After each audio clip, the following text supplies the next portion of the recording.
আমি যেইভাবে বাড়িতে চিকেন স্টু বানাই সেটার মধ্যে একদমই গাধার খাটুনি নেই।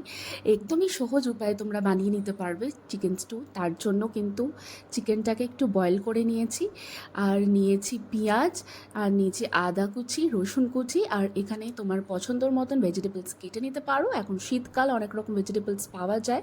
আর আমি এটা রান্না করব পুরোপুরি আমুল বাটার দিয়ে। আর এই যে চিকেনের স্টকটা এটা রেখে দিয়েছি, গরম মশলাও ইউজ করব। প্যানের মধ্যে একটু বাটার দিয়ে গরম হয়ে যাওয়ার পর এর মধ্যে একে একে গরম মশলাগুলো আমি অ্যাড করে দেব। এতে ফ্লেভারটাও খুব সুন্দর আসবে। এখানে স্টার অ্যানিও দিতে পারো তোমরা, আমার কাছে ছিল না তাই আমি ইউজ করিনি। তো সব মশলা এখানে আমি দিয়ে দিচ্ছি। এরপরে এগুলোকে ভালো করে সটে করতে হবে। সটে করা হয়ে যাওয়ার পর একে একে আমি এর মধ্যে আদা কুচি, রসুন কুচি অ্যাড করব। আদাটাকে ভালো করে ভেজে নিতে হবে ফার্স্টে। এই যে দেখো আদা কুচি অ্যাড করে দিয়েছি।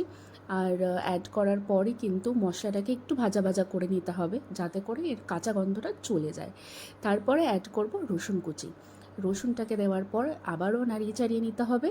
আর মাঝখানে একটা কথা বলি, আমার চ্যানেলটাকে যদি তোমরা সাবস্ক্রাইব না করে থাকো তাহলে প্লিজ কিন্তু সাবস্ক্রাইব করতে ভুলো না। এরকম মজাদার রেসিপি কিন্তু আরও আসতে চলেছে। অ্যাড করব কুচি করে রাখা পেঁয়াজ। তো অ্যাড করে দিচ্ছি পেঁয়াজ অ্যাড করার পর পেঁয়াজটাকেও কিন্তু নাড়াচাড়া করে নেব। এই টাইমে কিন্তু আমি কোনো নুন অ্যাড করব না। সো তোমরা চাইলে নুন অ্যাড করতে পারো, বাট আমি আফটার ভেজিটেবলসই নুন অ্যাড করব। দেখো পেঁয়াজটা হালকা যখন ভাজা ভাজা হয়ে যাবে তখন আমাদের টেস্টি টেস্টি গ্রিন ভেজিটেবলসগুলো আমরা অ্যাড করব। তোমরা তোমাদের মন পছন্দ যে কোনো ভেজিটেবলস অ্যাড করতে পারো। আমার কাছে পেঁপেটা অ্যাভেলেবেল ছিল না তাই অ্যাড করতে পারিনি। একটু নুন অ্যাড করব, আর সাথে করে অ্যাড করব গোলমরিচের গুঁড়ো, কালি মির্চ যেটাকে আমরা বলে থাকি। এতে ফ্লেভারটা খুবই সুন্দর আসবে। ভেজিটেবলসগুলোকে ভালোভাবে সটে করতে হবে। আর এই চিকেন স্টুটা যখন বানাচ্ছিলাম ঘরে একদম কি গন্ধটা মো করছে, মনে হচ্ছে এই খেয়ে নিই কখন হবে। ঢাকা চাপা দিয়ে 5 মিনিটে রান্না করতে হবে। তারপরে এই যে হাফ বয়েল করা চিকেন, ওটাকে আমি অ্যাড করে দেব। ঠিক আছে, অ্যাড করার পর চিকেনটাকেও আবার নাড়াচাড়া করতে হবে এইভাবে। আমি এখানে মটরশুঁটি অ্যাড করেছি, তো এটা পুরোপুরি অপশনাল, তোমরা অ্যাডও করতে পারো আবার নাও অ্যাড করতে পারো। দেখো দেখতে কি টেম্পটিং লাগছে না, আর কি ইয়াম্মি লাগছে না। আমি ভিডিওটা এডিটিং করতে করতে আমার জিভে কিন্তু এখনও জল চলে আসছে। এইভাবে মশলাটা নাড়াচাড়া করে নেওয়ার পর আমি এর মধ্যে যেই চিকেন স্টকটা ছিল ওটাকে অ্যাড করব। তো তারপরে কিন্তু আমি জল অ্যাড করব।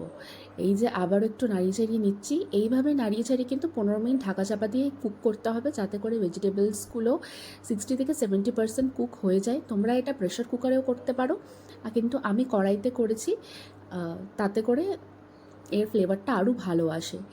সো এই দেখো আমি এখানে চিকেন স্টকটা অ্যাড করে দেব। এটা কিন্তু আমি চিকেন স্টকটা বানিয়েছি বাটার দিয়ে, হালকা করে বাটার দিয়ে সটে করে।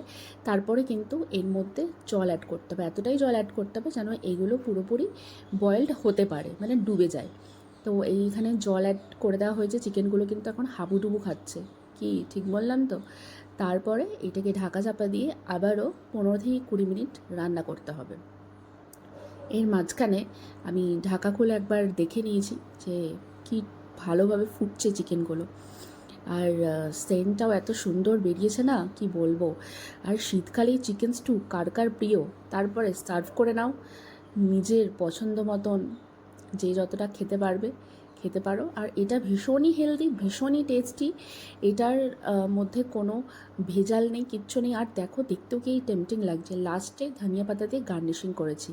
অবশ্যই কিন্তু একটা লাইক, সাবস্ক্রাইব আর কমেন্ট